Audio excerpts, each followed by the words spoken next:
मौलाना मुजीबुर रहमान जा बयान ॿुधण जे लाइ मौलाना साहब जो यूट्यूब चैनल ज़रूर सब्सक्राइब कंदा। साईं असांजी सिंध में बाज़ पीर ऐं मुर्शिद जे घरनि में उन जूं मुरीदाणियूं कमकार कंदियूं आहिनि। छा उहो अमल सही आहे या न? न सही, बिल्कुलु ग़लति आहे इहो।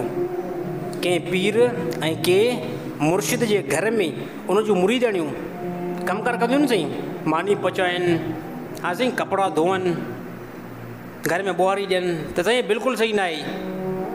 ऐं तमामु मुर्शिद ऐं पीरनि जे घर में तमामु घणियूं मुरीदाणियूं इहो कमु कंदियूं आहिनि। त हे बिल्कुलु नाजाइज़ ऐं हराम जेको आहे हिकु तरीक़ो आहे। त मुर्शिद जेको आहे न पंहिंजी मुरीदाणियुनि जे लाइ नामहरम आहे। ॻाल्हि सम्झ में नथी अचे न? त मुर्शिद जेकॾहिं अगरि पंहिंजी मुरीदाणियुनि खे सिर्फ़ु ॾिठो न त गुनाहगार थींदो मुर्शिद ॾिसण सां ई। त मुरीदाणियूं इन जे लाइ सभु नामहरम आहिनि।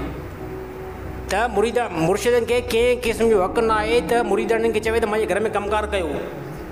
त तमामु वॾा माण्हू साईं असां मुर्शिद असां पंहिंजी न्याणी खे छॾींदा आहियूं, उते कमकार कंदी आहे। साईं छो कमु करे? तव्हांजी न्याणी भला छा का ग़ुलाम आहे छा? तव्हांजी न्याणी छा नबी सल्लल्लाहु अलैहि वसल्लम ज़माने में जीअं बाना हुया ईअं बानी आहे छा भला?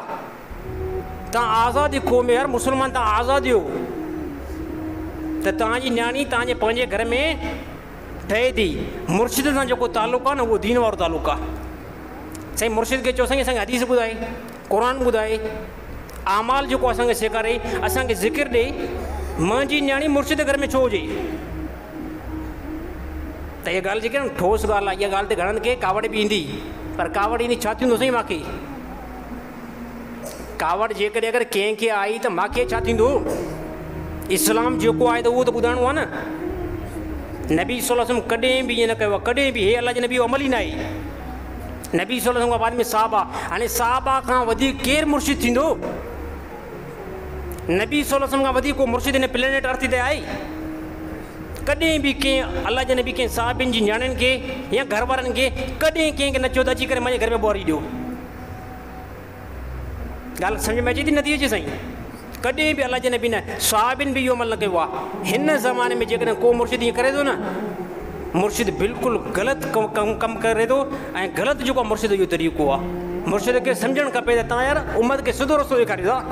तव्हांजो हिकिड़ो तरीक़ो आहे। अलाह ताला इन मुर्शिदनि खे सम्झ नसीब था फरमाई।